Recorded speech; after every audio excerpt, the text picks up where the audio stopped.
Thank you so much. Okay, it's called women empowerment. So, tuache kiwaru. And therefore, very quickly, I want to take this very special opportunity to introduce Madam Grace Wanjiku. Okay, she is a director, counseling services at the ministry, state department, the public service. She has more than 20 years work experience, matters to do with counseling, mental health, wellness. Okay, she has all the statistics, and she is a lady who speaks without presentations. Say amen. So may the Lord give us grace to humble our hearts and really search how far we have come. But remember, I said, not all is lost. So when she gives some of these examples, don't think it is you that HELB iliwaambia mtu wa Sikiri ako na shida, for example, or Mawego, or Bushiangalala. No, she is just open all round, and she speaks as it is. So may the Lord help us once again as we get ready with our pens. And then, because the session is quite interesting and requires, time, so we may not get time to do everything, but she's open. She will share her contact, and we'll always get to talk to her. So clap for yourselves. You are fearfully and wonderfully made. When you stand here and you look at the people God created, God is such a wonderful creator. So let's sit upright, shoulders up, open your eyes, open your arms, and have your ready. Get ready for this beautiful session. Say amen. Thank you, Madam Grace. This is a time the Lord has made for you. This is 3 what? Rachel, what time is it? Okay, 15:15. Amen. Thank you so much. So you need to sanitize. Give her a different one. Thank you. Yeah, give her that one.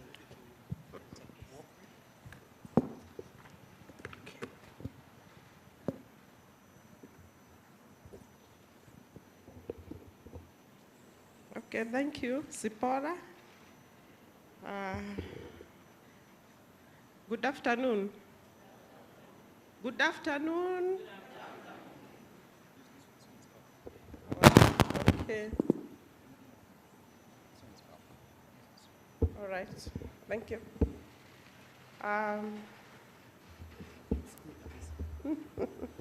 Sawa, Santi. I have been introduced from State Department for Public Service, and in particular, my area of specialization.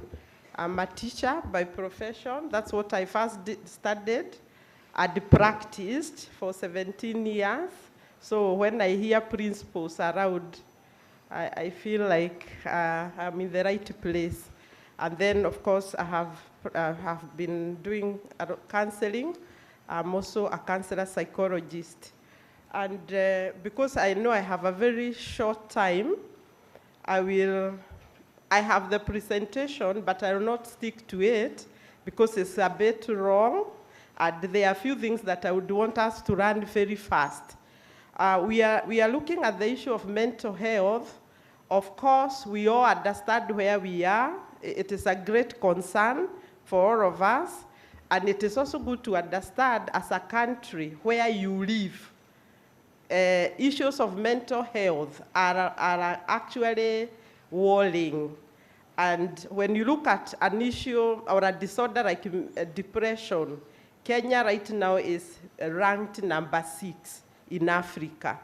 So that already gives you a kind of a concern, because when you talk about this mental health or mental disorders, we are talking of progressive diseases that could actually get you, but you are not even aware. That even as we sit here, if you don't have the right skills, you might actually be thinking you are well, but you have started actually accommodating this illness. So I want to say very early that there is no health without mental health. So the fact that we are here and maybe we are not feeling pain physically, that does not necessarily mean you are healthy. And for that matter, I want us to do the first test, a psychological test. I'll just ask you a few questions so that from the word go, we can actually know where we are. So that even as I talk, you can relate to the findings. So I want you to write 1 up to 5, and you just have to answer this statement. You reflect. You don't have to lie. Just say yes or no. And basically what we are doing is stress audit. Because stress is one parameter we use to measure wellness. So I want us to measure our wellness so that we relate it to the session, and then we'll move on. The first question is, we are focusing, or we are actually looking at ourselves for the last 1 year. 1 year. We are in March, so check from 2019 March to date. So the first question is, if you are to give a statement about your sleep, the quality of your sleep, how would you rate it? So I'm giving you a statement, then you'll say yes or no. The first question about the sleep is, I have disturbed sleep. Now I'll explain what is disturbed sleep. Disturbed sleep would mean when you go to sleep, you sleep immediately, but you wake up before 5 hours are over. Hello? So if you sleep at 10 plus 5, you are not supposed to wake up before 3. So if you wake up at 2, whatever you normally do, that is already a form of disturbed sleep, because a complete sleep cycle is supposed to take 5 hours so that you are able to dream. Dream is a form of managing stress. Hello? So that's the first question. The other form of disturbed sleep is when you go to sleep, you don't sleep immediately. You take like 30 minutes, you are just tossing in the bed, but later on you sleep. The other form is for you to sleep, you must take something, maybe 2 for the road or a Piriton or something. At that time, you normally sleep very well. That is a kind of induced sleep.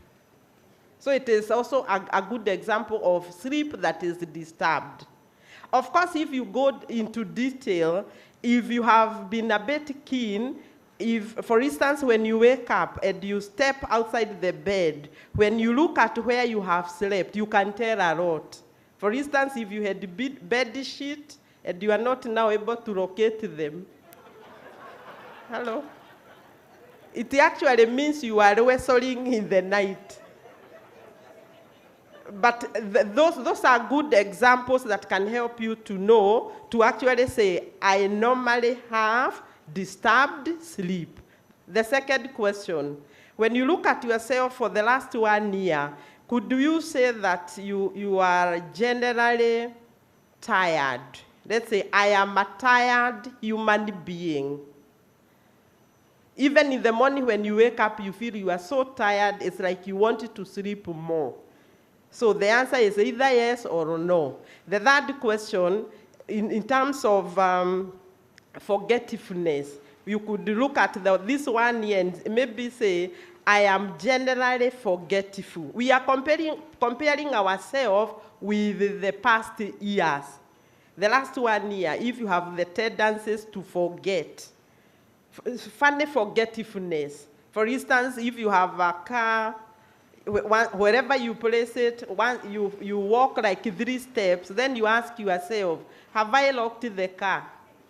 And in most cases, when you go back, you realize you had locked. Or when you sleep at night, you wake up at night and ask yourself, did I really lock the door? And then you walk there. Some even go to workplace, then you ask for permission to go home and lock the gate.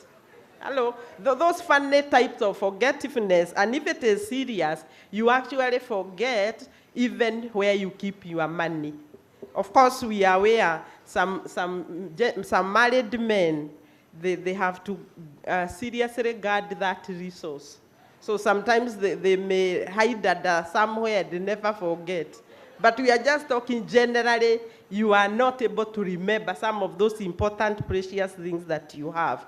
Those are 4 questions. Are they 4? 3. The other one is we can focus on emotions, an emotion called anger. When you look at yourself for the last 1 year, you actually, you could say that these days you are easily irritated. You actually get angry easily.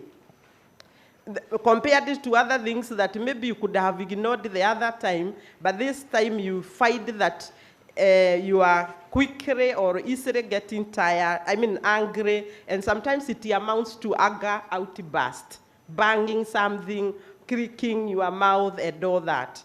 And the other one we could also talk about, number 5, the aspect of you being restless, whereby you could say, I'm generally very restless. You know, I don't have me time. I don't have time within my schedule that I could actually say this is my time where I rest. You are always on the move, you know, a busy being. So you are anxious. You are here in this nice place, but you still feel you need to be in another place. Something is not really happening because you are here. And to an extent, sometimes you even start worrying where your family members are. What are they doing? And yet there's nothing you can do. You are here, they are there, they are crossing the road, there's nothing you can do. So the best thing you can do is to just settle and move on. So I want you to count your yeses. How many yeses do you have? How many no's? So that I give you the interpretation, and we can also be able to see whether within the room we have some stressed people.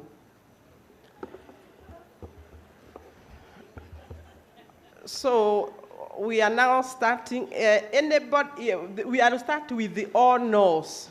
5 no's. Anybody with the 5 no's? Hello? 5, and that is the answer I'm looking for. Any person with the 5 no's? Where? Oh, there is a person down there. Yes, you are very far not to ask your name, but basically that is the only person in the room whom we could actually say he has managed to manage his stress. So all of us, we are now already with some stress that we need to shed off. So if we are, but of course the rating are not the same. So anybody with the 1 yes and the 4 no's, you can show by hand. Yeah, 1 yes, 4 no's. We have 3 people. What it means is here and now you are overstressed. You are actually overstressed. You are overstressed. So you need to narrow down to the question. Because if your answer was sleep, that is more serious than being anxious. Sleep is very important, and everybody of us, we should be guided by the quality of sleep. All of us. In fact, anytime you have a mental issue, you have a mental problem, you will never have quality sleep. And yet always we sleep. So it is something that we could use instead of us allowing ourselves to go all the way. By the way, even the Bible says, there is nothing as important as eating, drinking, and sleeping. Those 3 things, if you find the simekukata, then you need to go for help. You don't have appetite, you cannot sleep. Yet we are saying all of us sleep, but very few of us have quality sleep. So, and that is something that you don't need to actually look aloud. I mean, it is something that you can monitor yourself. So the good thing about 1 yes and 4 no's, you can actually adjust yourself and be able to change your situation. You don't need an external assistance. you can actually modify, come up with a self-program, and be able actually to move on. Any person with the 2 years, 3 no's. Where are the people? Those are slightly more, they are becoming more. Yeah, you are like 10 people.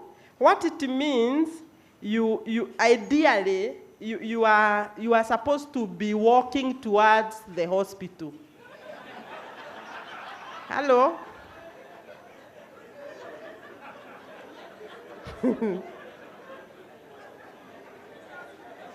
You are already somewhere, and the doctor has just told you to hang around so that they can assess, or wait to see what is your problem.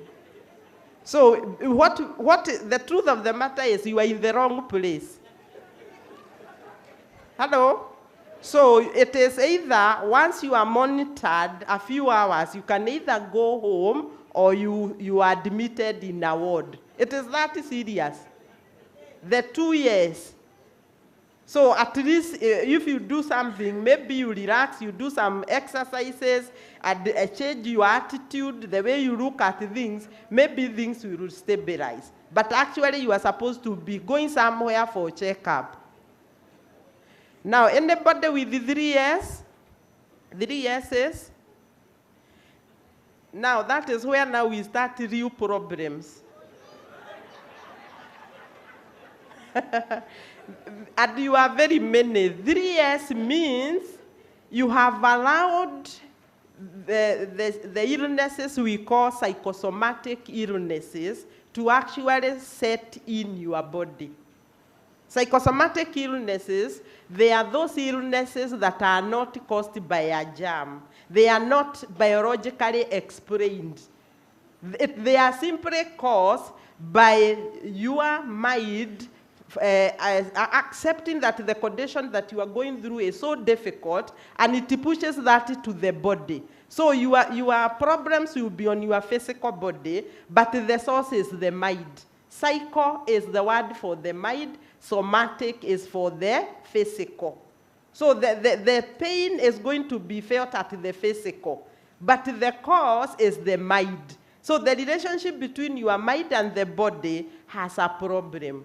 So in a layman language, those illnesses, we call them magonjwa ya hapa na pale. Hello? They keep on shifting from one region to the other. And they take those forms of headaches, backache, a toe just start aching from nowhere, a toothache, one eye is aching, And in most cases, these are the illnesses that you find people taking to the hospital. And normally what the doctor tells you is it that you are thinking too much, or what is because he cannot trace the disease. It's only that he cannot tell you go home. But these illnesses, they are the ones that are complicating the mental health. I have explained to you the source is the mind. So here, this session, what it should actually help us to understand is the importance of our mind. Because this is the area that we form thoughts. This is the area that is very critical. As psychologists, actually, we believe this is the brain is the organ that you should guard jealously, because it's all that you have. Now, there is no way we are going to deal with the issue of mental health if we don't actually take guard of what is entering into our mind. Because there are many things that we look around, even when we are talking about all forms of addictions, whether it is alcohol, gambling, homosexuality, the problem is in the mind. It is not in the physical. And anything that is touching your mind, it becomes very technical and complex. Even when people are starting to abuse drugs, nobody tells them the long-term effect. That the immediate effect is always good. You feel nice. You feel relaxed. You stop thinking so much about the problems that you have. But the truth of the matter is the long-term effects are so disastrous that if somebody had really told you the effect, you would actually think twice. And one of the biggest problems right now when we are talking about the mental health is simply because we have numerous addictions that are facing us and they are really distorting our mental health. And there are so many, you only need to ask yourself, which is yours?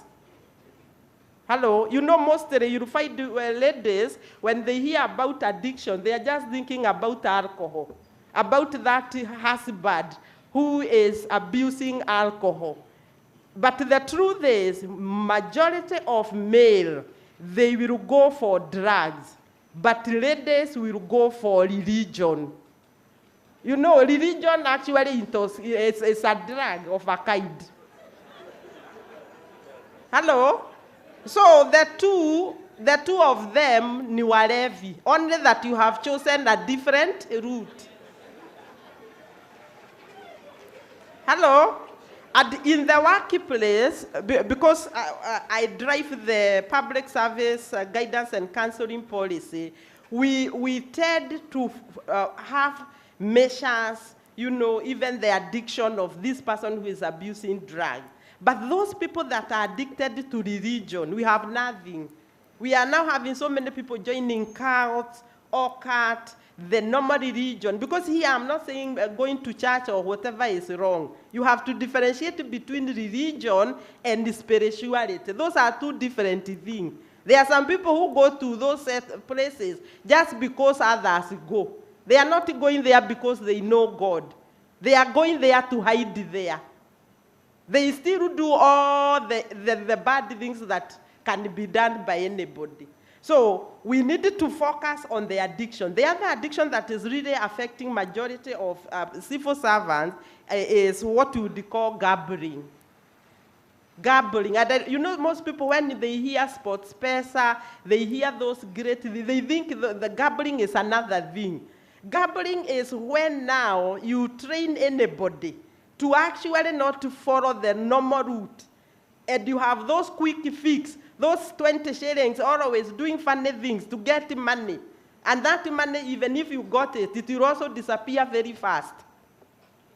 So we are having ourselves, whether it is at the family unit, every day, every moment, even when you are watching those TVs, when you are listening to the radio, the much of the content that we are receiving is to invite us to be gamblers. And right now we are having public servants who are actually taking their salaries to casinos. Even the lump sum, you know. I'm actually counseling a person, a civil servant, who is paying a loan of 6 million because her daughter is a gambler. So you don't have to be a gambler, but your children will bring gambling to you. Because that means you'll be working, paying monies, and as you pay, she is still also gambling. It's not that she has stopped. So, and to me, the issue of gambling is so serious.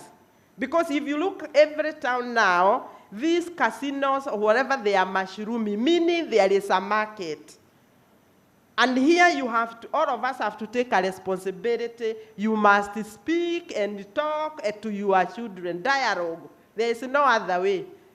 Because if you look at the way these things should be censored, that is not what is happening. The other question is, are you able to guide your children or the young people on how they are using the internet? Because a lot of addictions are also coming from there. Call it pornography, call it gay or homosexuality, even suicide. You know, some people are learning how to kill themselves on that phone that you have bought. So there are many things, and when I talk about addiction, the major addictions that are affecting us at the workplace right now is what are basically the substance use disorders or addiction. Then we have the gambling is also now actually becoming a concern. We are also having the issue of sex addiction. Because sex addiction, this is where we have homosexuality. And the sex addiction could be as mild or as low as masturbation. It starts from masturbation and it goes all the way to this great one now we are talking about. So we need to be concerned, because even when we are talking of homosexuality, which is now becoming very real at the workplace, we have started receiving public servants who want us to counsel them so that they can perfect their homosexuality. We have reached that level. And here we are not just talking about men having sex with men, we are also talking about lesbians. And the lesbians is even more in Kenya than the other one. Only that you will never know. So as parents, it's important when you find your girl is so close to another girl, don't just celebrate. Hello? We are living in times where actually you should celebrate when you find your girl with a boy. Hello? You should even call them and celebrate. But anytime you find a boy with a boy, or a girl and a girl, don't just be comfortable. Try to find out what is happening. It could even be a bigger problem. And in any case, any child who is between 12 years to 22, a good parent should always encourage their children to relate with the opposite sex. Because this is a period for socialization. If you don't allow them to interact, don't also complain when they're in 20s and in 30s and they cannot marry. This interaction, this is where they learn social skills. Actually, the people who ever learned in mixed schools, they always make better family people. But if you run in a single school throughout, that now is already a disaster. Because we deny you a period that is very important during the adolescence, where you should know how to handle the opposite sex. Hello? So if today you are raising a family, or if the Ministry of Education was to be really concerned and to actually incorporate the psychological aspect in the education system, would actually go for mixed schools. We should even discourage any worth parent from taking their children to boarding when they are in primary. As far as I'm concerned, that is not effective parenting. When you take your child in very early years, when you are supposed to board with them, you have simply delegated parenting to somebody else. And in life, the only thing that you are never allowed to delegate is parenting. Hello? Parenting is the only thing on earth that you are not allowed to delegate. We have some, I can see most of the principals are here, line managers. You are here because you have delegated your work to somebody else. But you cannot delegate fatherhood. You being a father to somebody, that will never happen. And I want to tell you very early, one of the issues that is complicating mental health, it is the breakdown of the family unit. And to be now more specific, it is because the father, the head of the family, has failed to do his work. Actually, for us to work on this mental health, we need to have serious dialogue so that our men can actually understand that the purpose of every man in a home, the reason why you are called a father, I'm not going to go to the side of husband, because that one you failed a long time ago. That one we will not go there. Hello? The day you said I do, that is the time you failed. I want to concentrate on your role as a father, because that one we cannot allow it to continue. The reason why you are called a father is simply to provide 6 securities. You have no other job on earth.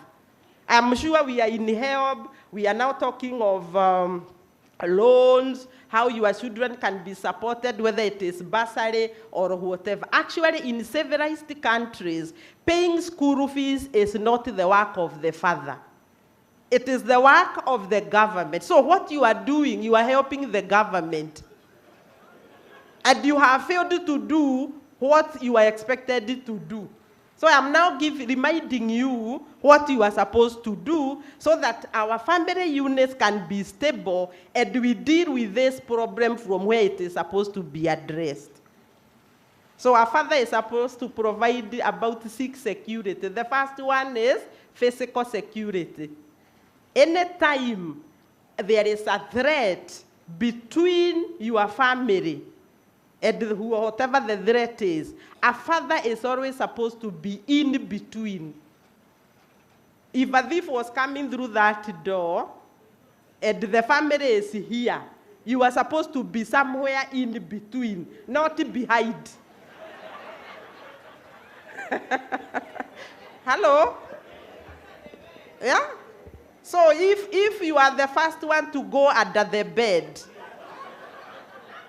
that is already a traumatizing incident.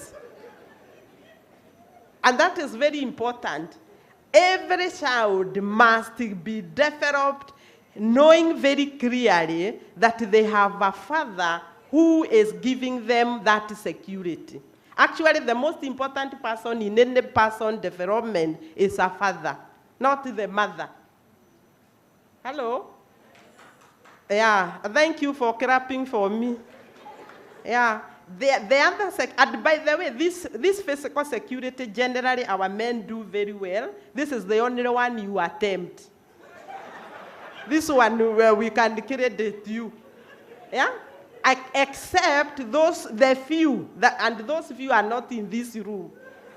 Those that occasionally you find they will sleep even before the gate is closed, the door is closed, they are ever intoxicated. Even if the thief came, they would be carried away.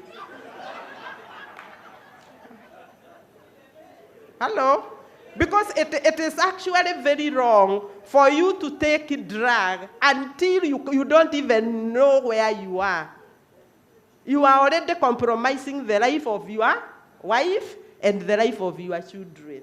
It's unfortunate. You need to, if you must take those drugs, please take drugs that will allow you even to hear any voice or any sound outside your door. The other security you are supposed to provide is emotional security. Not paying school fees. School fees, actually even bursary can pay, HELB can help you, and all that. Hello? But the ones I'm telling you, this one are a must. If you don't, then you will continue having our people having mental health challenges. Emotional security means whatever your children are going through. And where I mention children, you also put your wife. Hello? Yes, so that you don't confuse, but I'm a bit careful because the issue of our wife should be handled when we are dealing with the term husband. Now, emotion, and I want to emphasize this because we are having so many young men right now committing suicide simply because a certain lady somewhere has booted them. What kind of a life is that? Because a good father should have shared with their sons that it is not a must that you must be accepted by everybody. Actually, ladies are not 12. Hello? We have so many ladies. And one thing that you have to face, you don't have to be accepted by everybody.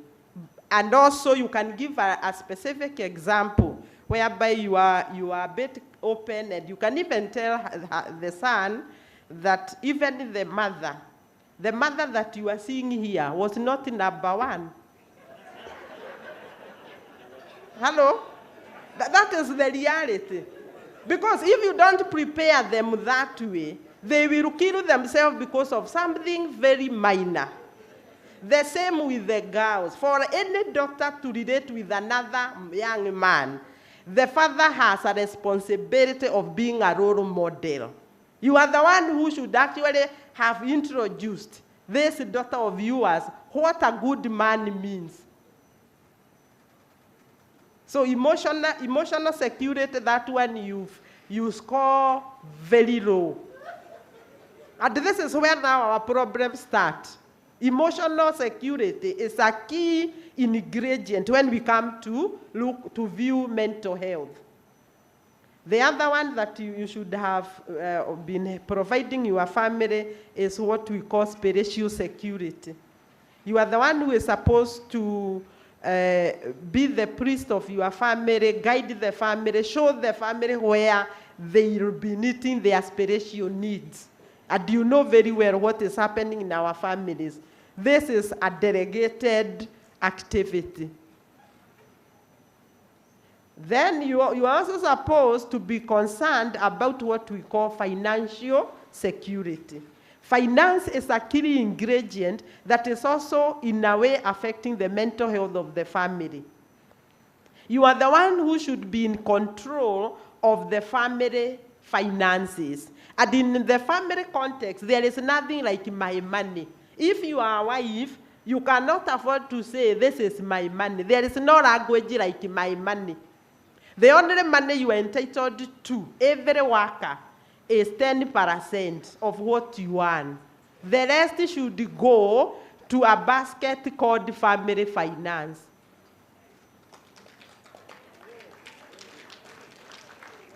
Hello?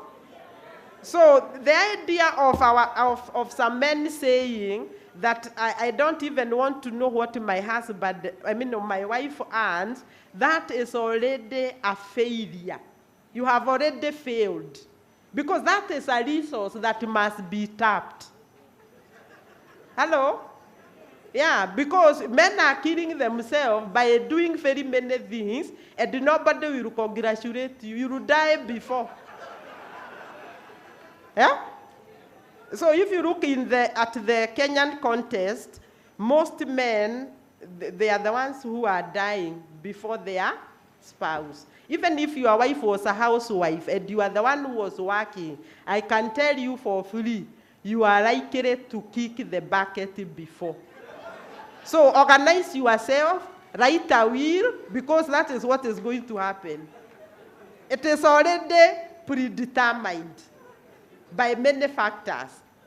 So our men need to be helped, because a head of a family should also purpose not to allow themselves to die before the wife, especially. The wife is a stranger who came to you, and you are allowing yourself to die before, and you leave this stranger. Hello? So what do you think will happen? Huh? You should have an agreement with God by the way you are behaving, so that you have a responsibility of this family, and you must ensure that everybody has gone before you. But the current situation in Kenya is that we don't even have anything called widowers. Men don't even allow themselves to be widowers. Hello? The few that lose their wives, they immediately marry. So we don't even have widowers association. We only have widows. And the current man that is working in the civil service, you are alive, you are happy, you will live so long as you are working. Your problems are going to start once you retire. The day you retire, give yourself 3 to 5 years. If you are not dead, you will have psychosomatic illnesses. Hello? That family you are thinking is yours. Let me tell you the truth. It is no longer yours. It has the owner. If you go there when you retire and you start now wanting to know how many eggs are laid, how many liters of milk are whatever, you are the one who bought the cow, but that empire is not yours. Please look for another job That one, you conflict each other, and you are going to actually get sick. The issue here is our men don't know their wives, but your wives know you so well, and they can manipulate you. Once you retire, they will not be hostile to you. They will not even be sick until when your pension fund is zero. That is the time they will show their true, and they themselves have places to go. They will visit all your daughter, sons' places, because that time they are giving birth. Anasikia umesaliwa huko, instead of telling you to go, and she goes on your behalf. And she can actually be out for a whole month.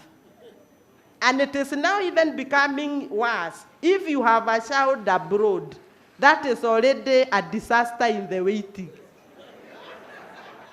That is where this lady will disappear to, and the disease will happen, and she will not come back. So our men are having a lot of challenges, and some of the challenges you have, it is simply because of culture and gender. The culture of the African man is such that a man is not supposed to show weaknesses. A man is not supposed to cry. Yeah, when did you cry last? Yeah, me, I'm strong, I'm a man. Why do you think God gave you tear grads if you are strong? Hello? There are times that you must allow the tears to come out of your tear grads. Because if you don't become realistic, you will definitely have the psychological tears. And that is where now we have the illnesses. No wonder we have more men with these strokes, with the hypertension, all those things. They are in the domain of men than ladies, yet we all know ladies have more problems in this country more than men. Even economically, you are able. You are at a higher level. But our ladies are leaving because culturally, women cry. Culturally, women share their problems through gossip. Hello? The only benefit of gossip is they ventilate. They are able to share their problems. A problem shared is halfway solved. But our men are dying with the problem. When you don't share with your fellow men that when you went to your house, your wife took 10 minutes to open the door. She did not even warm food for you. What makes you think this is a secret? Even the neighbor has a worse situation than this one. Hello? In fact, if you shared, you will be told yours is better. Because this one actually alilala kwa nyumba ya kuku. So you have to learn to know how to relieve yourself. Because negative emotions, they crowd listening, and they are the major cause of our bad mental health. And emotions cannot be treated anywhere. You cannot be a person who has PhD in anger. We take you to Nairobi Hospital. We give you a certain drugs or injection, and you live there laughing. For you to deal with anger, you must verbalize. You must talk. You must say, I'm very angry because Kengori had my letter for promotion. It might be true or not true. If you don't talk, it will kill you. So we want to encourage our men to talk, because the issue of mental health, actually, the people who are committing suicide are men. They are more of men. The women will only come on board if the man maybe shoots them or they kill them before, whatever. But the initiator, in most cases, is the man. So we need to narrow down to these issues of mental health and the gender. And we are actually finding our man does not have what it takes, the resilience, does not have what it takes to withstand. Because these problems are not going anywhere. We are not going to live with the stress-free life. It doesn't exist. Having stress is a guarantee The issue here is, are you able to manage the stress, the normal stresses of life, because there are plenty. Even this heat itself, if you wanted it to give you stress, it will give you. So there are many things that could push us to that direction. The other security that a man should provide is what we call intellectual security for the family. You should be concerned how much investment is happening within your family, and especially between you and your spouse. Anything that you do that can make you to have a wedge, a difference between you and spouse, please stop it. Because it is going to cause more problems. What I'm saying, if you finished your university, you both of you have a degree, then you stay, for sometimes you say, I'm the man, I'm the provider, well done. You go for masters, very good. Then after sometimes you say, now I want to go for PhD, very well. Then after you finish that, you say you want to add another PhD. Where is your spouse? Hello?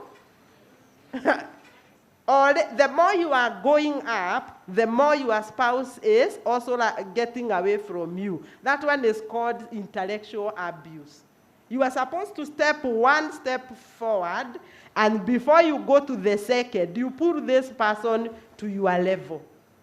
And it is even worse if it is the lady who is going all the way when the man is still stagnating. That one will not even work.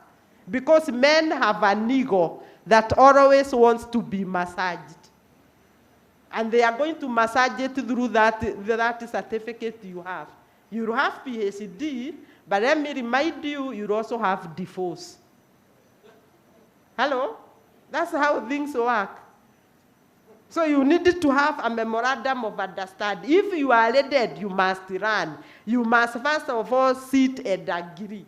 Otherwise, people will be quoting for you this education. When you sneeze, they say it's the education. When you talk, the reference is and it's going to be unbearable. So agree. If you are not going to do this course, can you allow me to do it? Yes. Can we agree that you will never quote it? Yes. Can you sign here?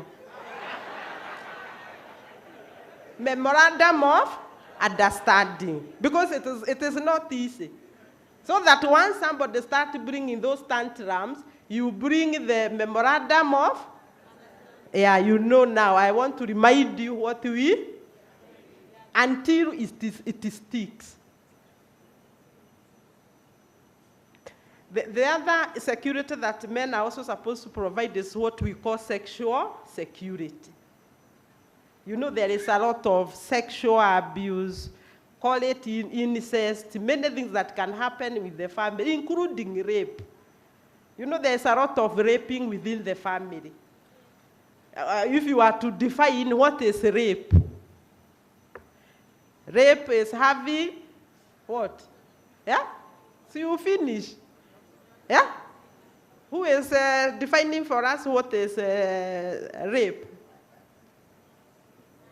Having sexual intercourse with somebody without their consent. How many times have you been consulted? Hello?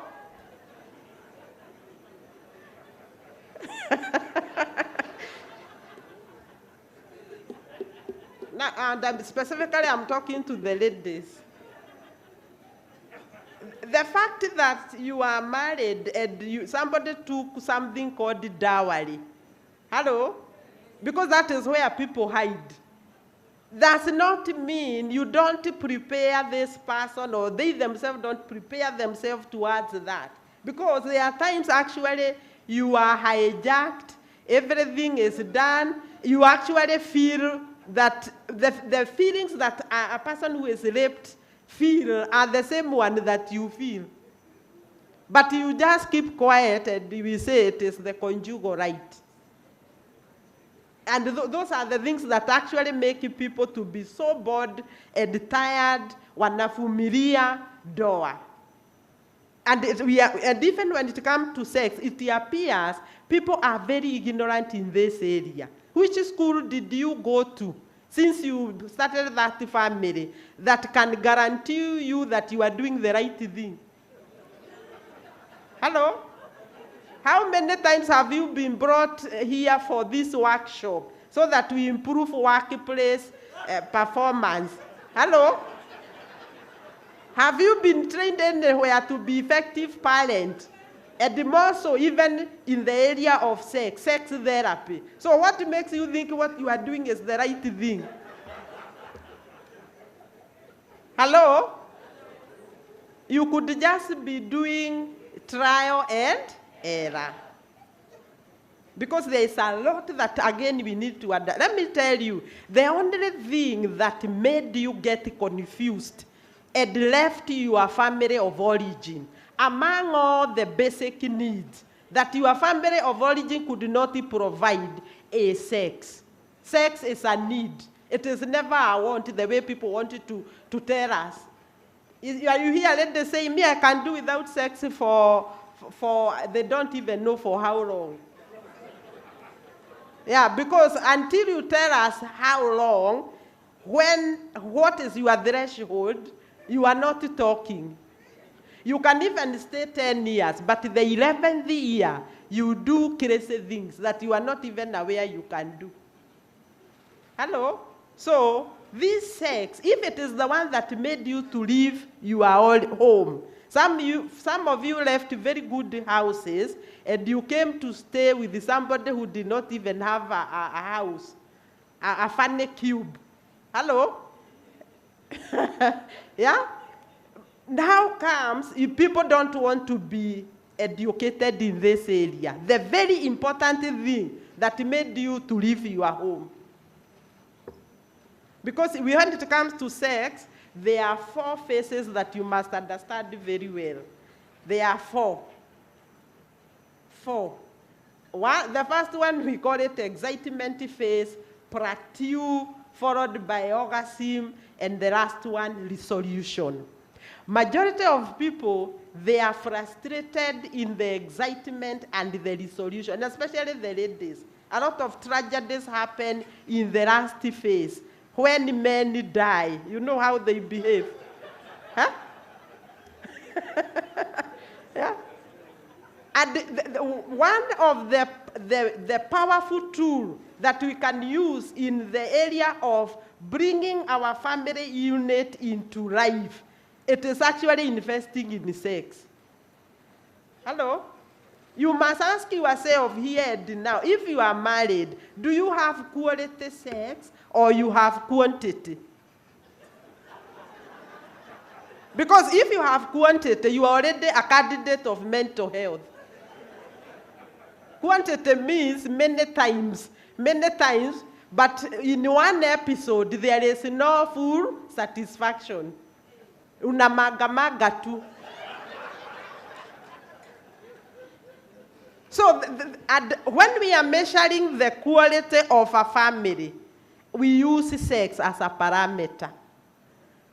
Hello? So I'm just trying to help you. If you want your mental health to work, starting from the family, one area that you cannot ignore is the sex. Sex is a family issue. Sex should never be found at the workplace. Because if you don't get sex at the family, because it is a need, you are going to get it at the workplace, because this is where you spend more time. There is kuna upungufu fulani in your life. Then you meet another person with a similar upungufu. Then the two attract each other, and you start saying you are fallen in love. Anytime you allow yourself to fall in love, you are subjecting yourself to 50% stress. Hello? As you fall in love with somebody here, that is 50%.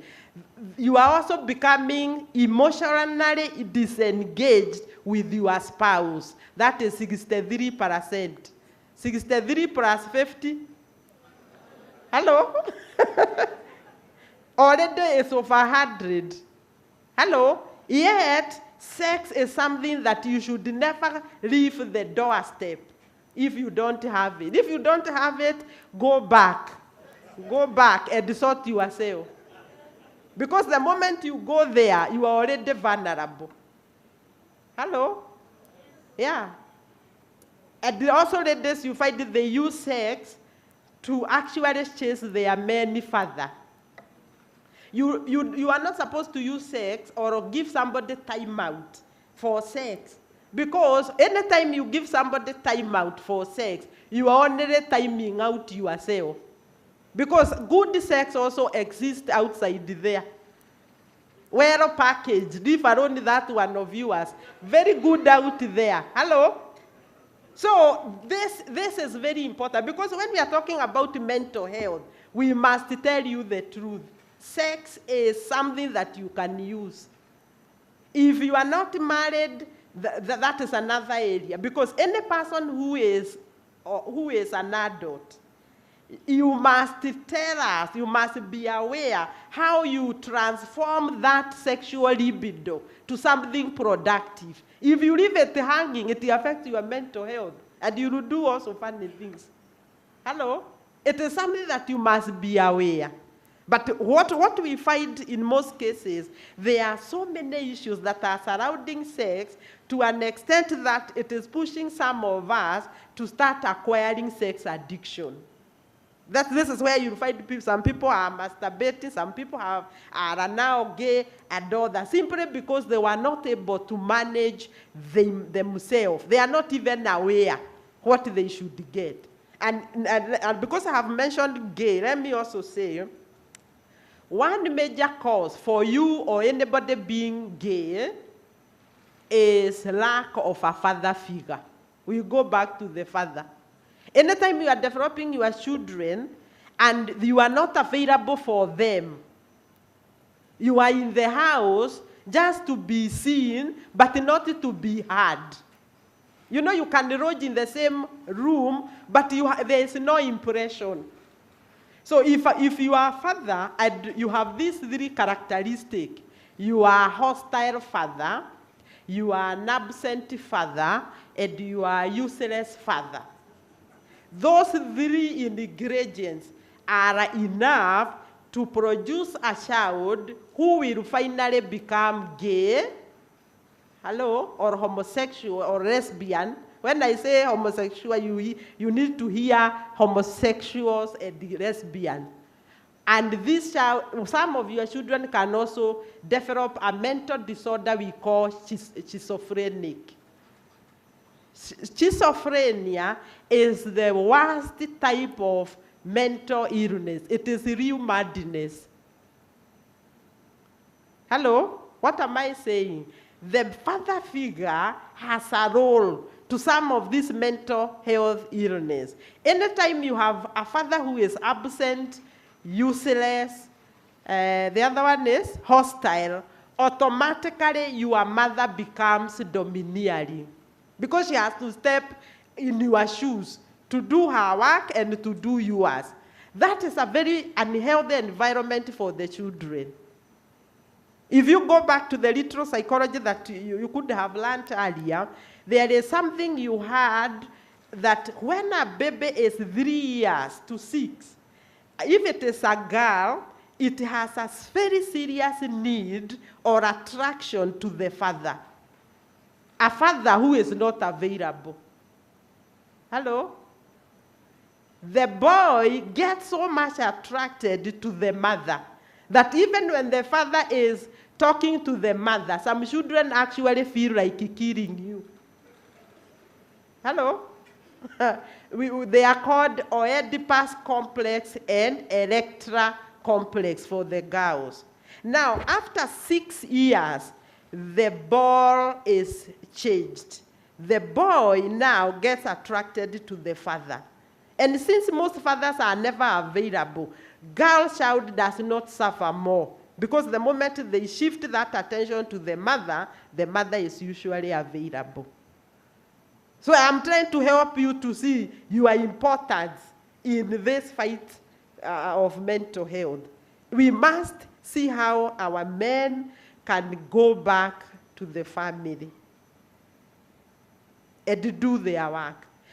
By the way, a father is so important that if you are a single mother, You are actually supposed to identify a man in the community. That could be like your brother. It can be a certain pastor or a priest. And remember, not all priests and pastors are good. Some of them are very dangerous. So don't just go by the term simply because they are that you choose them. No. All, just a good person in the community. All, allow your children to interact with their father wherever they are, even if you disagree.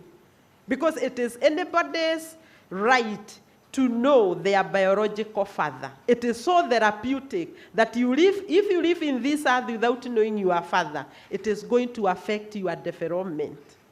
Now, and if you are a single mother and you know your father, you have no right to deny your children to know their father. So if the father is dead, please take them and show them the kaburi so that they sort themselves. It is that important. If the father is mad and it is in a town called Bugoma, take them there and show them. Hello? Don't say the father has not been helping now. What is this you are bringing? That actually, most of the adolescents, that's when they start abusing drugs. Everybody needs to know their father. And even the idea of saying, my children don't have a father, they are from a single mother. You are actually trying to say that these children are born of the Holy Spirit, which is a lie. Hello?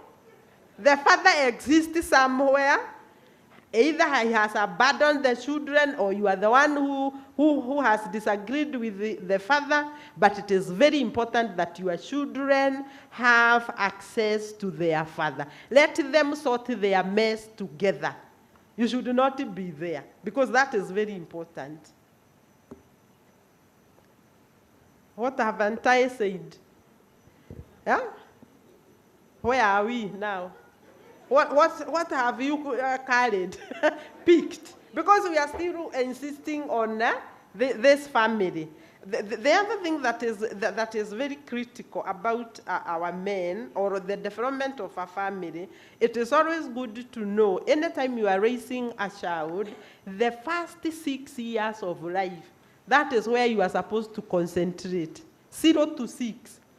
A lot of damage happens between 0 and 6. 0 does not mean birth. 0 means conception. That some problems that people are having, some of these mental illnesses, they started when the baby was in their mother's womb. For instance, if you are a father and you are violent and you are beating your wife, especially when the baby is 5 months onward, the brain is so much formed that it is able to register the emotional world of the mother.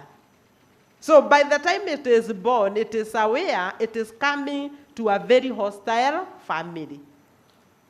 And a very good example are the children who are born, let's say like during post-election violence, 2007. Now they are 12 years. They have just entered into adolescence. Adolescence is the most stormy period of a human being. It is the period that you are supposed to answer a critical question of life. Whom am I? Which most of you have not answered. That question you are supposed to have answered before you are 23 years. Whom am I? Hello? I don't know what you would say if you ask, who are you? Don't talk about the title. Because none of us here, I don't think there's anybody who does not have their title here. Or even the name. We are not looking for those. We are looking something beyond your name and the title you are. Because that is the person who will be left standing. Especially when you retire.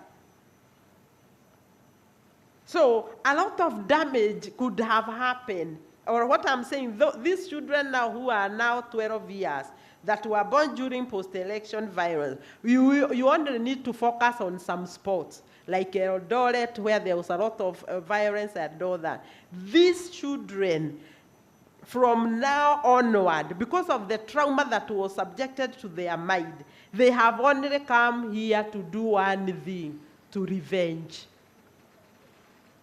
And you don't need to do anything to them. They can kill you, they can steal from you, they can rape you, they can do anything.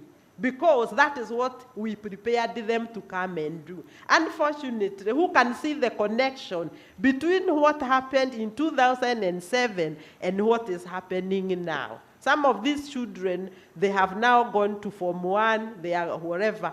So this, they can even ban the schools. There are many things that can happen when we don't understand the importance of rearing our children the right way. 0 to 6 years, this is the time we delegate our parenting to some people we call house help. People who did counseling are the ones you delegate your children to. And they do all manner of frustrating your child. Because a child who is 1 year, they are only supposed to learn one virtue. 0 to 1 year, trust. Trust. A child is supposed to learn trust. After 1 year, if they have not learned trust, they move to the next year with something called mistrust. If that child, the boy or a girl, stays long to marry, and you happen to marry that person, they will never trust you. They will always be suspicious. So long as they are not seeing you, they will not even trust what you are saying. And it is so difficult to live with those people. But what is the problem? It is the parenting. It is the kind of the parenting that we did. We are in a country, again, whereby when a mother wants to go for maternity leave, we give our men 2 weeks. It's called the paternity leave, the HR. They give us 2 weeks for men and ladies for 90 years. That already shows we don't appreciate the role of a family. And our men, when they are given these 2 weeks, instead of going and ensure that when this baby is being born, they are there. Because your baby actually should see nobody else, not even the nurse in labor. You are the first person who should interlock the eyes with. Hello? So you are supposed to be in the labor ward. You are the first person who should touch your baby. Because here you are supposed to use all your 5 senses to your child. That is where you form your bond. But if you are now going to hold your child when it is 2 years, after it has been held by everybody, the child cannot even differentiate your touch with for the other people. You are already too much, you are late. When you are within these 2 weeks, you are supposed, when this baby leaves the hospital, you are supposed to sleep next to this baby so that it can smell you, it can touch you. Hello? There are things that can never be taken away, and they come through the 5 senses. And if the mother here is not an issue, they have already boarded for 9 months. It is you who should do extra work. Now, when you have the chance now again to pull these children to you, let's say when they are going to school, you find most men, you are just paying school fees. At the pocket money you give the mother to give them. Children always relate well with the pocket money, not the school fees. After all, it's a right for them to run. A clever man should give the money to the wife to go and pay, and you are the one who should give the pocket money. Now, I'm trying to pull our men because we need them. Now, I want also to say here, because I want you to do now another exercise. I can see Sipora is like telling me time is over. I want us to do another exercise, and then I'll pass through I want to give you some tips. How do you know somebody is likely to kill themselves? Because now this is becoming very common. I'll give you the signs. But before we do that, I want you draw very fast on a piece of paper. There is a familiar exercise we do, but this is important. Sorry. I don't know what has happened. So that we can also help you to know yourself. a bit. Just draw very fast a cat, please, a cat. For those who have not done that exercise, you can do it very fast. Don't steal from your neighbor. Just visualize how a cat looks like, and then you draw. On a piece of paper. By now you should have finished.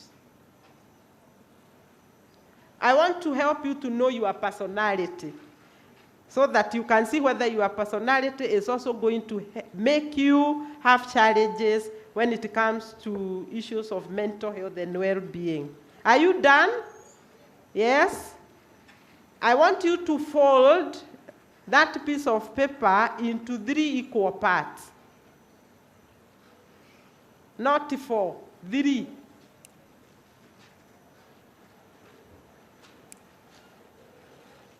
Are you there?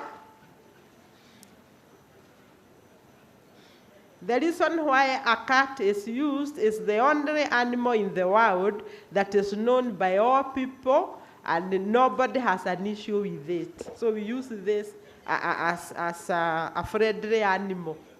If you were to use a cow, that's another issue. Now, can I have one cat to demonstrate?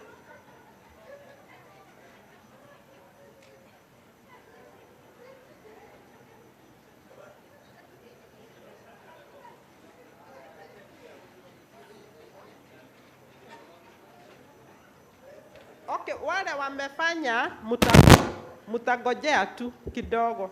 Now, once you fold that piece of paper, we want to see whether your cat is the upper, the middle, or the lower. Yeah, thank you. Now, if your cat is drawn on the upper, I'm now giving you interpretation very fast. If your cat is in the upper part, it actually means you are very positive, optimistic person. Hello? That is your strength. But if it is nearer to the upside, it could also mean you are over-optimistic, which is not good. Yeah, you will have so many ideas, but they will never be implemented. Now, if your cat is in the middle, what it means, you are rather a very realistic person. Hello? So if for whatever reason we had some difficult task, and you gave that task to these 2 people, the one in the middle is likely to finish the task. This one will have a lot of talking, and sometimes it might not be done. Now, if your cat is in the lower, it actually means you are very negative, pessimistic, and you may require a lot of counseling for us to change your negativity. Hello? I hope there is none. And if there is any, you are already my client. Then look at the size of the cat you have drawn against the area that you have left. The bigger it is, the better. If your cat is so small, what it means, you have allowed the world to squeeze you. You are not occupying your space. It has issues of self-esteem. And that itself is enough for you to go for therapy. Hello? You have allowed ourselves to squeeze you into a corner, and that is not good for you. Where is this cat facing? Like now, this one, when you are looking at it that way, it is, the head is this side. Some will go to the right. Others will show the stomach. Hello? Yeah, like now, that one is left. Hello? Now, if your cat is like this one,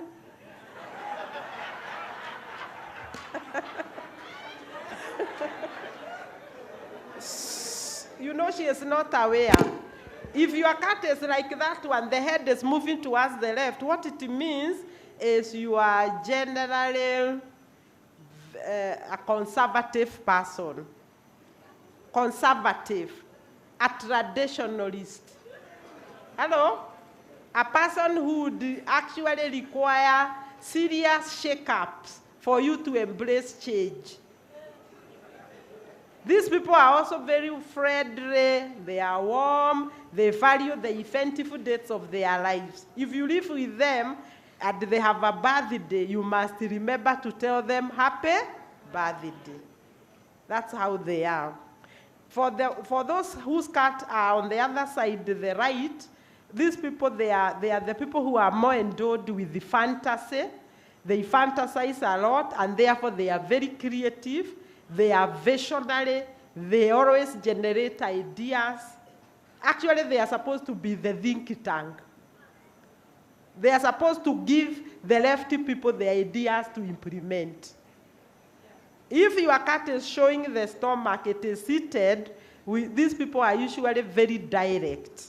We call them direct people. They call a spade a spade. Hello? Yeah, and sometimes people don't like them because people don't like being told the truth. They like being lied to. And it is usually said, if your friend is like this one, you grow very fast because they actually make you to have personal growth. Now, is your cat having 4 legs? A cat normally has 2 legs. I mean 4.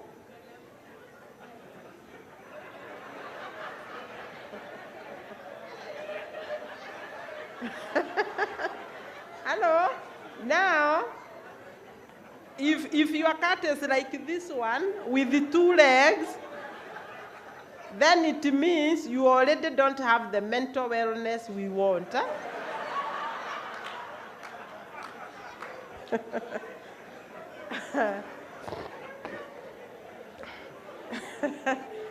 Even the earlier one who was there had the 2 legs. Huh? If the cat does not have the legs at all, now that one is more serious. Hello? Please, if that is the case, what it means, you don't have the emotional security that you require to face the current problems now. And automatically that means you need therapy. So you get my contact, please. That's a serious. Then we will see how we can help even if it is online. Now, the size of the ears of your cat, the larger they are, the better. That shows your ability to listen. Hello? If they are so small, it actually means you need to sharpen your listening skill. You don't actually listen. And we are not just asking you to listen to what people are saying. We are also asking you to listen to what they are not saying. Active listening. Very important skill. Even this skill will help you to assess your level of stress. You listen to yourself, to others, to God. Very important. Even if you forget everything, this is very critical. So if your ears are very small in proportionate to the cat you have drawn, that is a concern. Then you also look at the way you have drawn the cat. Is your cat having a lot of details? Is it a detailed cat? Maybe you are putting the whiskers, yeah? Putting the claws, shading, all those ones would show that you are a detailed person, first of all, and you are also very good in analytical skills. You can be able to analyze. Your analytical skills are high. And basically, if you are starting school life, you would be encouraged to pursue the science subject. You know, in Kenya, you do everything, you only come to decide what you are doing at the end. It should be the other way around. The best teacher, the professors, should be nursery, not university. You know, those good, clever teachers are waiting for you to get lost along the way. That is the place where we need to invest more. Look at the tail. Does your cat have a tail? And normally, if you're observant, a cat has a long tail. Yeah, so these tails are very small, some of these tails. Now, if your cat has a short tail, it actually is a pointer of the quality of life you are getting from the family. So, yeah, it is something to do with your family. You are not getting quality life in that family. And you need to do something. After all, you are the one who started that family. So, but of great importance, the legs, because that is the one that is giving us a direct answer to the topic of today, the mental well-being. If you don't have this mental well-being, it actually means then already here and now, it is a concern, and you may need actually to reflect on yourself. If need be, if you need external assistance, we are there. That's why we are employed by the government to help you, and you don't need to suffer with problems. So keep, if you could, you can scan that card, keep it in the email, because this is the best diagram you have ever drawn in your life. It is actually, it is a loaded document. This is something that we can pick, because what I'm giving you is general. So that one time when you come to Teleposta or in Nairobi, or we can even look at it online with you, we can start some counseling there. So keep it, otherwise you will lose the paper. I want also now to give you the tips for mental health. People who have mental health issues, there are some signs that cut across. One of the things that you will observe, they have mood swings. They have this long-lasting sadness, which is not for one day. It takes a time. Somebody is sad for 2 weeks, for a month, you know, they are gloomy, they are withdrawn, because getting withdrawn, locking themselves somewhere in a corner in their room, that is already a signal. Things are not not good. The other thing that they also tend to have is erratic thoughts or erratic thinking and actions. Like you could have said you are coming for this session, but immediately you arrived in Mombasa. The person tells you, let nifike hapa. That is the end of them. They just decide something, and the next time you hear, they are back in Nairobi. They make drastic decisions, and sometimes they are disastrous. The other thing that you will note is that these people, they have a very negative talk. When you listen to them, the talk is full of pessimism, negative. I cannot, so many things that there's nothing they can do. So if you really focus on the language, you can actually see that these people, they have what we call learned helplessness and hopelessness. These people will also, sometimes kind of, through their talk, you can identify a plan of hurting themselves. And one plan is where you find somebody is donating precious items that ideally they are not supposed to give out. So don't just say thank you because somebody has decided to give you to their spouse. From today, now I'm giving you my spouse. Don't celebrate. Or those, I've decided to give you my Mercedes. You should ask yourself, why is this person donating these things? Don't just accept, because the next time you hear, they have actually killed themselves.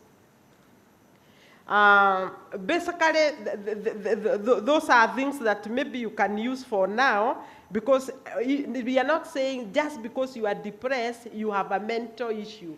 You could just get stressed today because of one thing or another.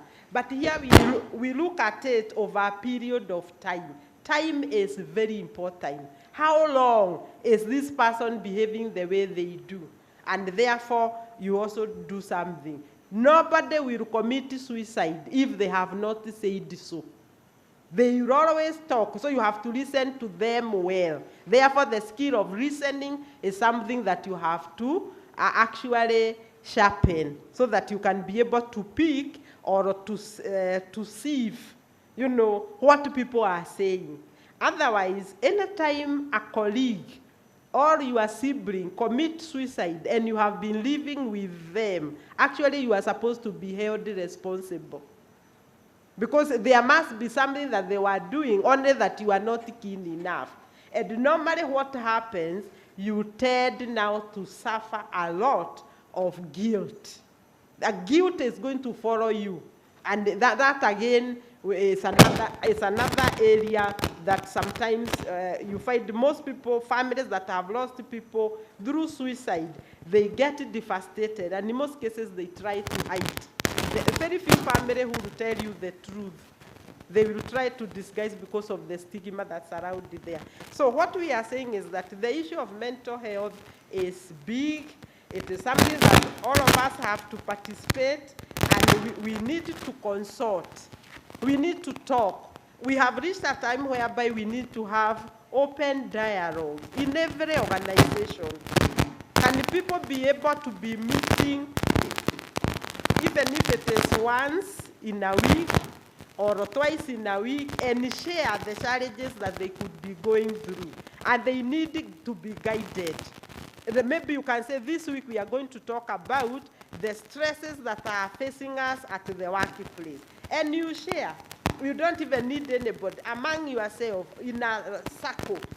Then the other week you can say, we realize we have financial challenges. Some of our pay slips are miserable. We don't even see the need to come and work. Let us share about them. And you learn a lot from other people. Otherwise, a time has reached when we cannot continue keeping quiet.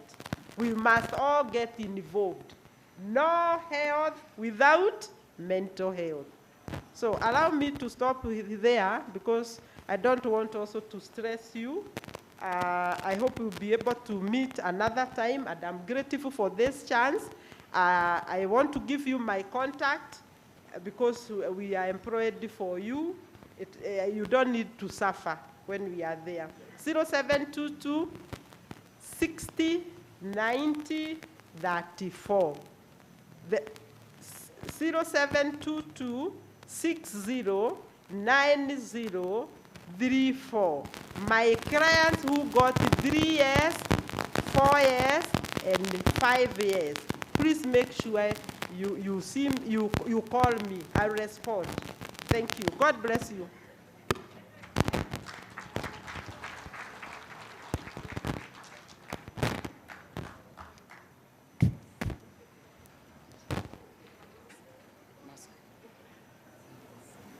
There's no mask here.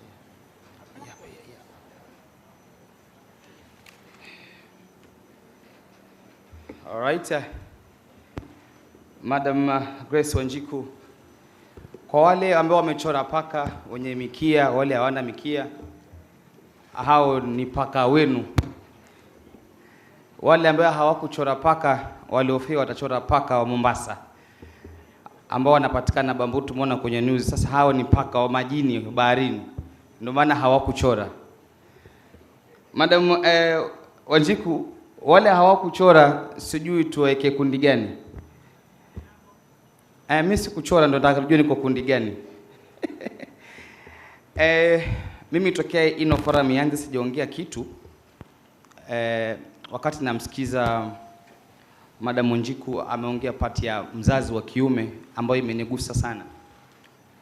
Na mimi nimelelewa na mama mmoja, single parent, na mzee akiwa yuko, si hata alikuwa yuko, na ni tajiri. Reason naitwa chapatizo la mziki ni kwa sababu mama amenilea kwa chapati na maragwe, biashara chapati na maragwe. Nikitoka shule na kuja nageuka waiter, instead unaenda nikafanya homework. Na make sure nimeserve kwa hoteli ya mama, nimeenda nimenunua makaa, nimenunua nazi, nimedondoa maragwe, nimetia maragwe kwa maji, yalale kwa maji saa 10. ni make sure nimebandika yale maharagwe, nimekuna nazi, ndo nitoke niende shule. Now my father is proud of me. Anapigia rafiki zake akaambia huyu ni mtoto wangu, but a father is still a father and I love my dad.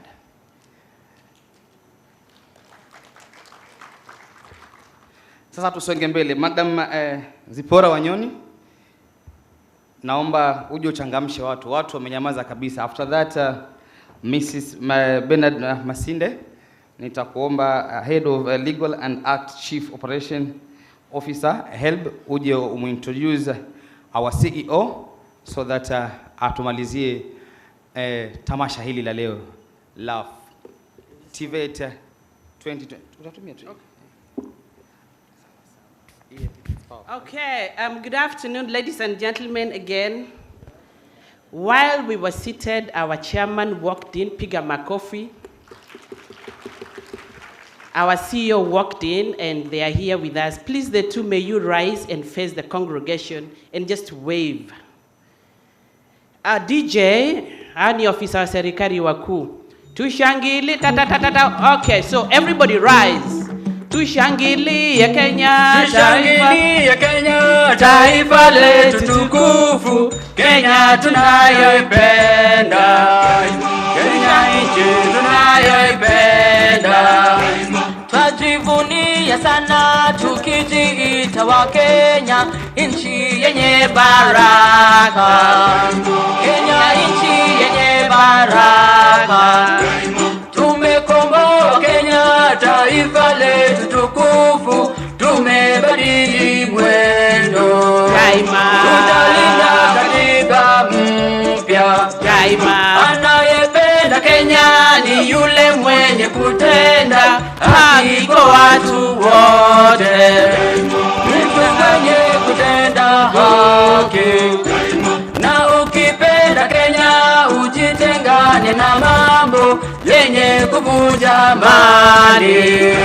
Hatutaki matata Kenya daima, kwenye nchi ya kipenzi chetu, hatutaiacha Kenya kipenzi chetu, hatutaiacha milele daima. Tena ni mama yangu, hatutaacha Kenya daima na milele. Kenya kipenzi chetu, hatutaiacha milele daima. Kenya kipenzi chetu, hatutaiacha milele daima. We need to appreciate Madam Grace very quickly. We rise and do 10 factorial. When we were introducing her, don't you remember what I told you, that it's time for you to search your heart? So Madam Grace wants to do 10, then you receive the last one, and I request our men especially to be gentle. So let's do like this. It's the time the Lord has made, but we need to see you receiving the 10th one. So just just come like this. We need to appreciate, because you know, when you have self-awareness, is one of the success factors in life. Piga makofi, wacha kiwaru. Not all is lost. So we go up, we will do 10 all the way to 1. So when we do 1, I'll jump over there, and then she receives. So Madam Grace, you know it. Just be gentle, a lady with a swag, okay? So we go, so we start 1, 2, 3, go. 1, 2, 3, 4, 5, 6, 7, 8, 9, 10. 1, 2, 3, 4, 5, 6, 7, 8, 9. 1, 2, 3, 4, 5, 6, 7, 8. 1, 2, 3, 4, 5, 6.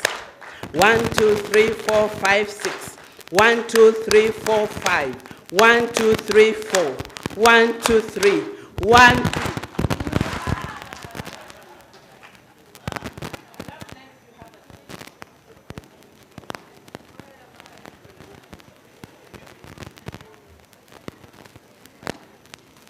Still bado kuna miwani hapa. Ni kwako okay, sawa. Na kuna pia kitabu na kalamu hapa, kimewachwa baada ya kula pweza na biriani pale nje. Kitabu sijui ni cha nani, lakini ni chako Mr. Ndego. akijaandikwa jina hapa, maybe tuonyeshe handwriting kwa kamera watajua.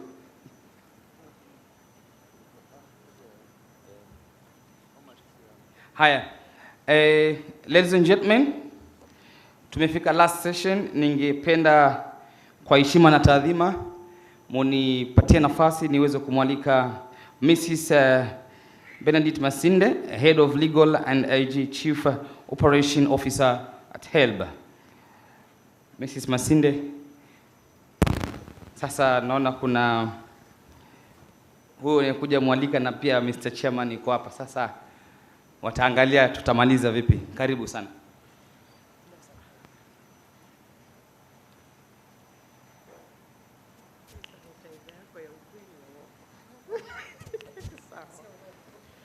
Okay, good evening. I think we want to appreciate ourselves for getting this far. Yesterday we had sessions that were dealing mostly with the policy issues. Today we have had sessions that are more on operation aspect, and ending with Madam Grace, who has given us that very good talk. So as the sessions were going on, we were just putting a few things together on what we have proposed, the recommendations and the way forward, and that will be taken by our CEO. They are not as conclusive at the moment, but just as he said yesterday when he was doing the opening remarks, all the things that you have asked us to look into, we will look into. When we think that we need other bodies to give us a push to do one or two things, we will do that. So what he will give us here is just part of what we have come up with. We are still working on more, just to assure you that each and everything that we have said here will be worked on. That is why we actually invited you here, so that you can give us your thoughts on how to improve service delivery. And with that, I think, Bwana CEO, you're most welcome. Just come and give us the way forward as we have it at the moment. Thank you.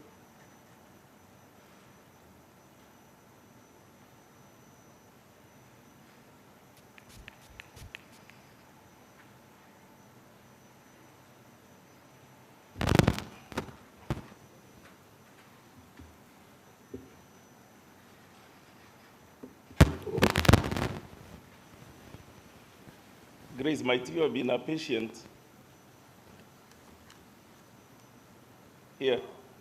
Or who is a patient? Whoever who left them here. Okay.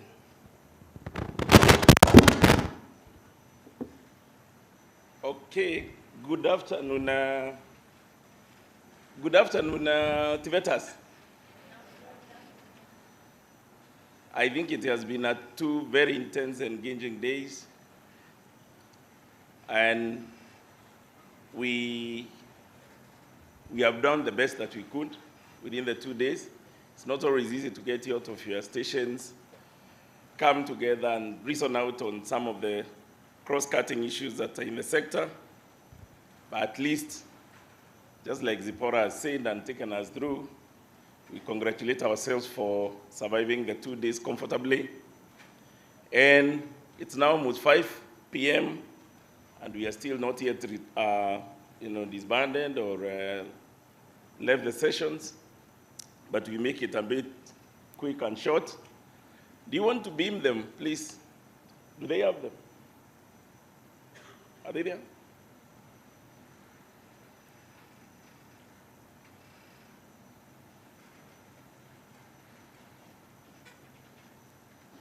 The resolutions first. My husband and I run a small business. And since COVID-19, things have been a bit tough. But we have learned that repaying your HELB loan has made things easier for ourselves and our fellow Kenyans. You know, HELB can help keep our daughter in campus and also educate the next crop of our employees. Repaying your loan has never been made easier. You can now use M-Pesa paybill number 200-800, your ID as account number, or pay via Bonga Points. And if you're into internet banking, you can do it via bank transfer. Or we have options like paying via Wave or World Remit. Build back better.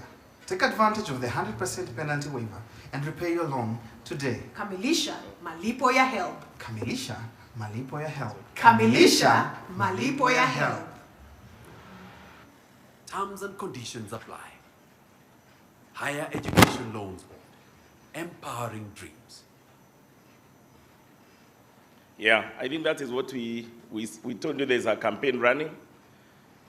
We want you to keep this campaign across all your social media groups. Please spread them out. If you have collected all your contact, we'll try to push it in terms of whether social media or any other medium that will take it. It runs from 1st of March up to the end of April. So if you can help us, please, let's send them out, because as we said yesterday, there are quite a number of things that we want to finish up with the students that have already applied, and there's nothing much you can be able to do to them. So we are trying to stretch ourselves to see whether we can be able to reach there. But as Grace saying that it is important that we do an MOU, but I was telling Chairman that maybe it is not an MOU, it can also be a memorandum of misunderstanding. And so that we can sign a memorandum of understanding and not misunderstanding, there are quite a number of recommendations that have come from you. And this we resolve together, because you carry then this process with the relevant offices together. You have a responsibility, we have a responsibility. And one of the key things that we have had out of the engagement that we had from yesterday to today, number one is that TVET to leverage on new technologies while enabling new processes to accelerate curriculum exploration and better meet the needs and expectations of the learners. I think Angela from Microsoft was very clear in terms of what can be done within that platform. And I want to say thank you to the ones who came even to Sanchat with her on the possibilities that Microsoft can be able to do to our technologies there. So let's keep the discussion moving. I think the contact was left behind. In case you want to reach to them, we can be able to facilitate that so that you can see how we can be able to improve automations and also leveraging on new technologies in terms of the processes that we are doing, whether from a HELB perspective or from the institution perspective. Number two, there is need for selective funding for high in-demand courses due to overwhelming demand of loans against limited financial resources. And I think it was clear that limited financial resources will always be a challenge in this business. So money will never be enough. So we got to look for a way that we can actually be able to bring in more resources then, but also finance the courses that help this country, not courses maybe that we are putting our youth to a lot of waste. And therefore, TVET, because by very design, you are designed to do skills enhancement, then I think let's see that actually what we are teaching is skills enhancement that can be able to help our children come out to become more productive members of society. Number three, there was need to, for synergy among TVET curriculum developers to ensure provision of quality courses, improve on TVET institutions' governance structure, improvement of training facilities and equipment of trainers for the success of the subsector. And I think that came clearly from TVET itself and also CDAC and KNQA. I think it was instructive on the need to improve the curriculum itself and see how that curriculum is then delivered out there. So our continued hope and prayer is that you continue looking for the oversight authorities that are involved with this to see that actually our curriculum becomes better. Incidentally, and I think this was not announced anywhere, because of the expansion of the TVET colleges, there has been a diminishing number of instructors. So most of the people who have come to teach are either engineers in electrical, automotive, and they come back again to teach in TVET colleges. Those are the ones that have been employed. I think so far about 2,000 of them. Maybe you shouldn't have asked Molati how many they are. But then they don't know how to teach. They don't have pedagogical skills. And a memorandum of understanding has been signed between TVET School of Government. Do you know which one that is? You know TVET School of Government? KTTC formerly.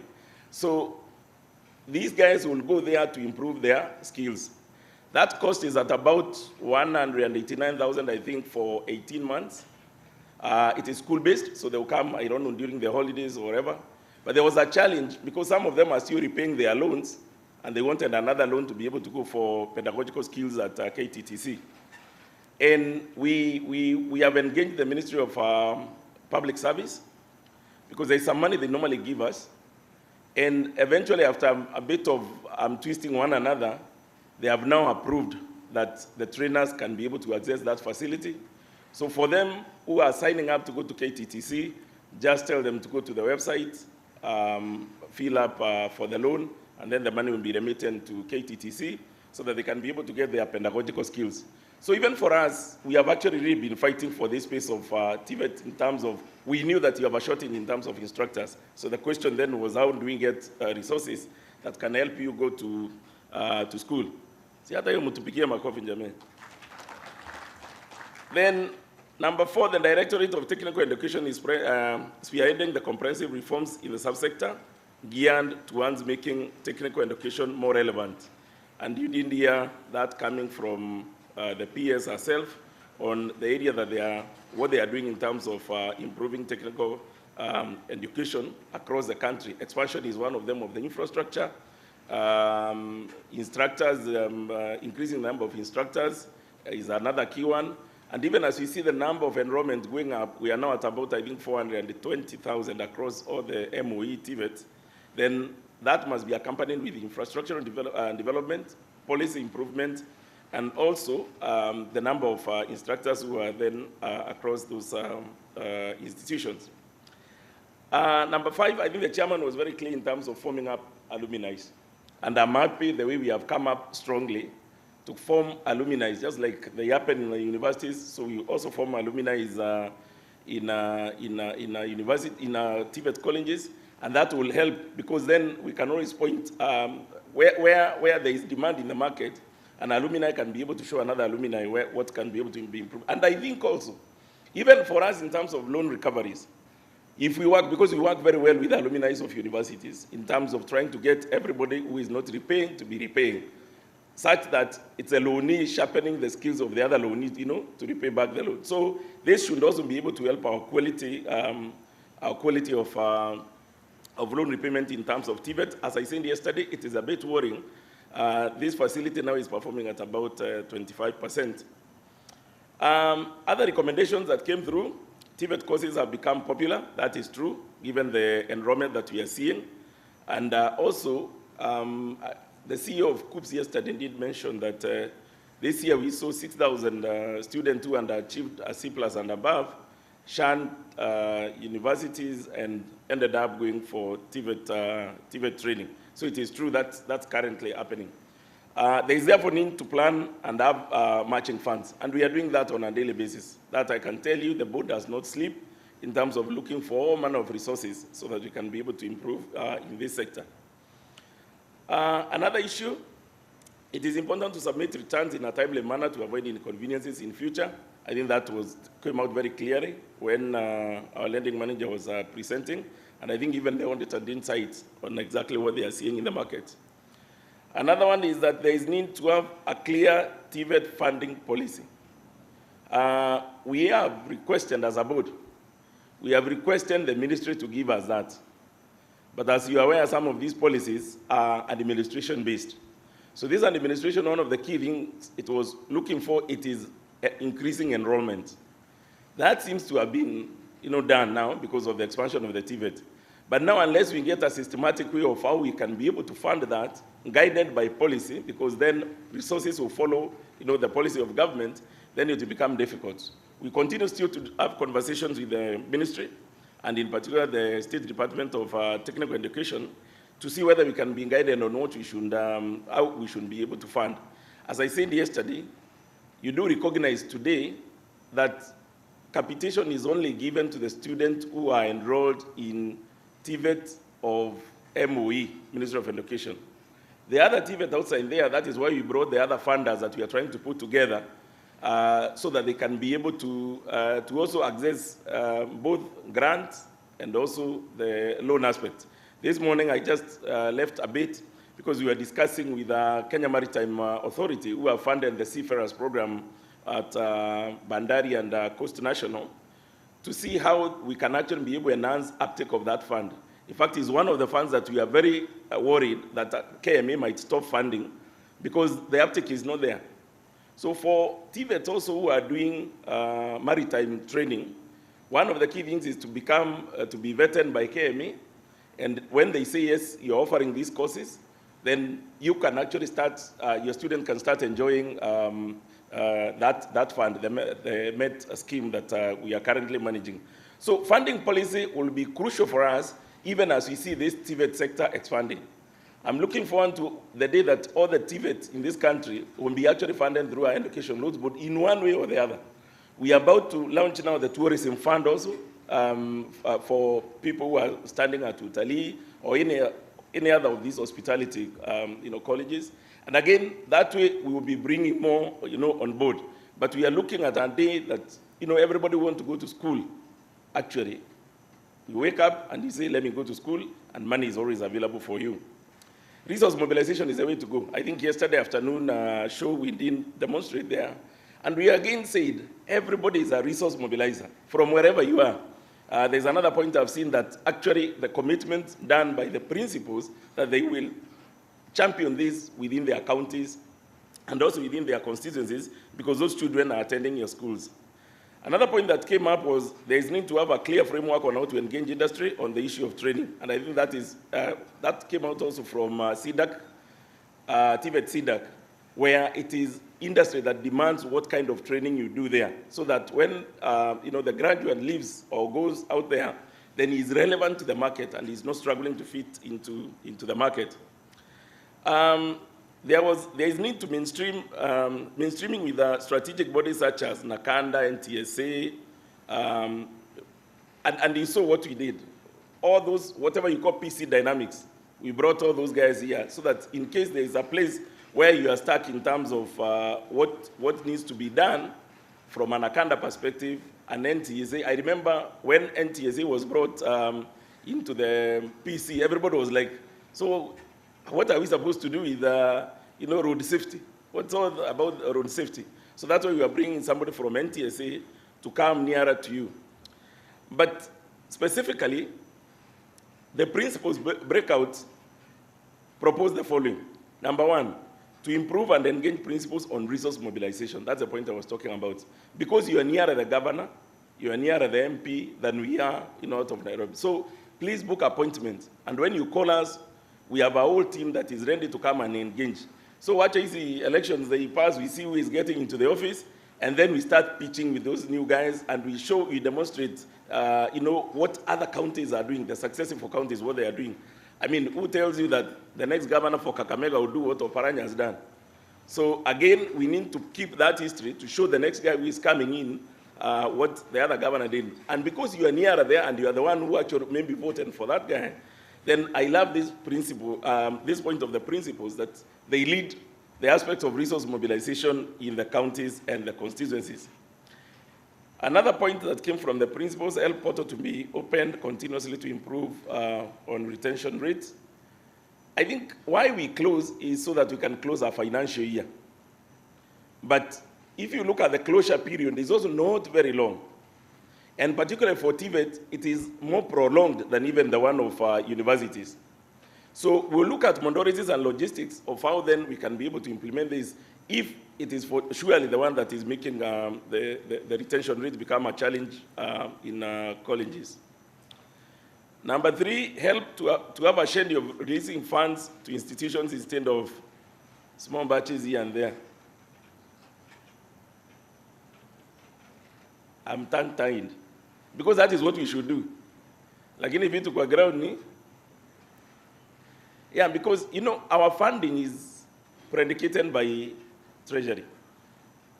So when they tell you they will give you money in August, and in August it doesn't come until December, there is very little we can be able to do. At least now we have signed an MOU with them and agreed that they will give us money twice. But even after they signed that MOU, this year they didn't still give us money twice. They ended up giving us money 3 times. It's a continuing conversation. And we hope that one of these days the country will be rich enough so that even the entire, exchequer can come in July. That will be our joy. Then we can be left with loan recoveries, which go on throughout the year, and that way then we can be able to manage our cash flow challenges. But yes, why you see us batching money and releasing the batches, it depends with how large the batch is and how much money is available. We try as much as possible to see that within that batch then, there is cash flow in the bank that can be able to pay that batch. So at times a batch can be so big such that there is no money in the bank until we collect more money so that we can be able to release. So that haphazardness is actually caused by that. So our prayer is to vumiliane, and as we continue engaging Treasury, maybe one of these days that will be a thing of the past. Number 4, the trainers be given one more loan to help the graduates start out in life in G, procuring of our toolkit loan. And I was now just wondering, so that HELB will change its mandate from the mandate of Kenya Industrial Estate or the mandate of Youth Fund or Women Fund, and now start giving money for business. This is something we have actually thought about. And our resource mobilization team has been in the market trying to see whether it can be part and parcel of the loan for the people like whether it is masons, carpenters, automotive engineers, all those graduates that require tools. So it's something that we are still working on. Yesterday I had an opportunity to sit down with the Director of Technical Education, Mulati. And as you're aware, in KIST and I think Nairobi Institute, KFW, they are giving something like that. So we are wondering if that money that is given by KFW is a German bank, if it can be able to be channeled from one single point so that then it is rolled out of HELB. I think that is one of the products we have been very keen to roll out there. So it's a work in progress. Let's see how much we can be able to achieve out of that work in progress. Then improve sensitization of social media to net defaulters, to loan defaulters, and adequately inform them of the student. That's why we are running that clip. And yesterday I took also a few minutes just to say where we are in terms of the portfolio at risk, what is performing and what is not performing. I think, as I say, this work is collective. They say a child is educated by the village or brought up by the village. So you are part and parcel of that village. If you know somebody who is running away and you have seen him somewhere, please tell him what the mess it is causing to the students that are actually supposed to be getting this facility. And therefore, let people take advantage of this COVID waiver that we have given there so that you can see whether you can generate more resources for the 75,000 students who have applied and we have not been able to give them anything because we don't have any resources. Disbursement timelines to be made clearer. I thought this is quite clear. Or again, it is predicated by availability of funds. Yeah, so we hear what you are saying, but we are really challenged in terms of when you are out of cash and your student need to go back to school. But as I said, it's a conversation we still continue to have with Treasury. As and when they improve on those disbursements, then even us, we never keep that money even for a day. Immediately it comes, like I remember there's a Friday, the student universities are threatened to go on strike on Monday. The money came on Friday, and by Monday, we unpaid almost half of that money that had actually come in. So it's a continuous process. It all is predicated on availability of cash that is available. Areas of improvement, quick refund of misdirected funds. I think it is you again who are having that. If a kid has reported in applying for a loan at Eldoret National Poly, and now has decided to go to RBTTI, and we have already sent the money to Eldoret Poly, it is you to return that money quickly so that then it can follow where the kid has gone to RBTTI. So again, I call upon the FOs here to see how we can be able to synchronize this so that we don't have a lot of this money running around all of all the colleges. Meanwhile, the child or the student is actually struggling in school. Another point for quick improvement, help to align their disbursement calendar in line with the TVET calendar. And I think that we are clear that is what we are supposed to do, because even for universities, we don't release the funds until we know that the students are in session or we have a clear opening date for the student. And I think those are the few items that were isolated. Yesterday, a team of students came to see me, and they were wondering if this is all about them, where is their voice? Mrs. Masinde, is this part of their voice? Is this part of their voice? So might we then end up closing, Chairman, without closing them out? So let me request at this juncture, if the students who came to see me, if you have organized yourselves, can you have one volunteer who can tell us anything that is not covered here that is actually affecting you? We hear it and we pack it away. Any volunteer from the student body? None. Sina kuna ule alikuja kutuona jana hapa.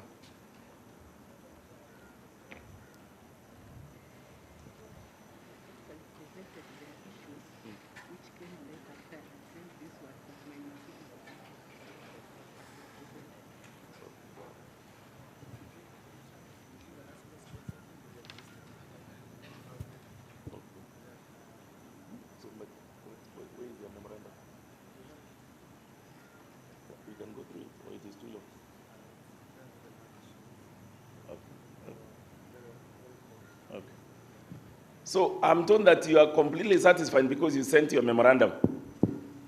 Is that so? Can I have at least one of the, you know now I can't be able to differentiate between a student and an FO or a registrar from here. Can any of them confirm that it is true? You have received everything. Here is what, now they have become many. Where is the mic which is nearer here?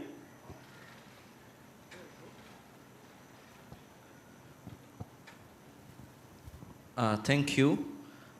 Siwezi nikakubaliana na wote ama vilevile nikawazungumzia, lakini asubuhi tuliweza kutoa yale ambao tulikuwa nayo.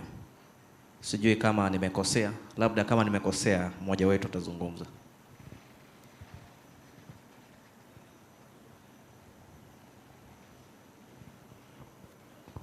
Good evening.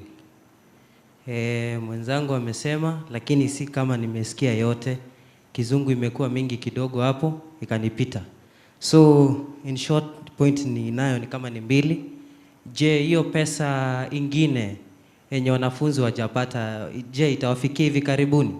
Na kitu ingine, wakati kuna May intake, je, hiyo pesa, portal itakuwa imefunguliwa ndio watu wanafunzi wakiingia shule wapate ku-apply? Kwa sababu hiyo ndio immediate action yenye inatakikana sahi. Thank you. Thank you. Any other? Okay. Yeah, you know, this country has become different nowadays. As you do your policies and your laws, public participation is key. So if you are making laws for the student in TVET, so what have they participated? And I want to believe, yes, that we have actually now, they have participated. Portal May, sijui kama itakuwako imefunguliwa, sababu kulingana na budget yetu inaonekana we are done with this year's loan applications because we have exhausted the budget.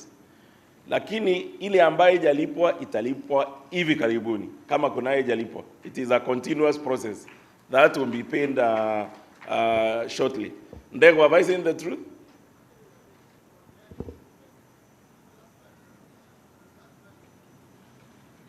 I'm told that the last batch, as you are here, it is already being paid. So, yes, and it's a continuous process, depending with when the money is available.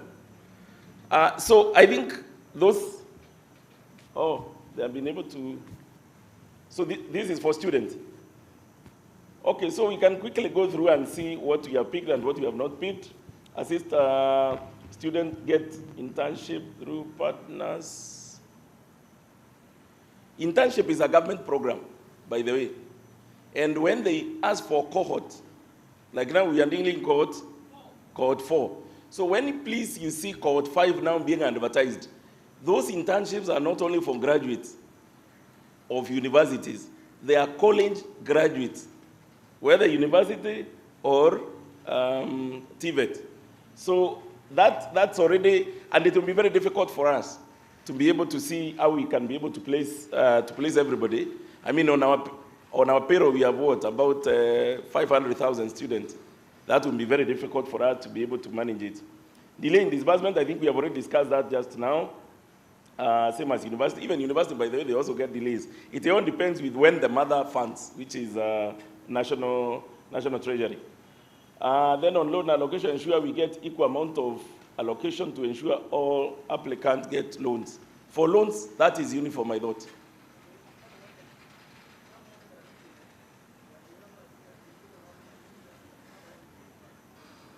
Yes, and of course, remember we are also guided by government. That 40,000, that poster there, that is what guided or informed us. And it is better to give everybody small, lakini everybody is actually covered out of it. Tuition and upkeep be equalized 50-50. That's application, help desk, introductions to institutions for ESE application process to avoid expenses incurred when doing applications. I have not understood anything.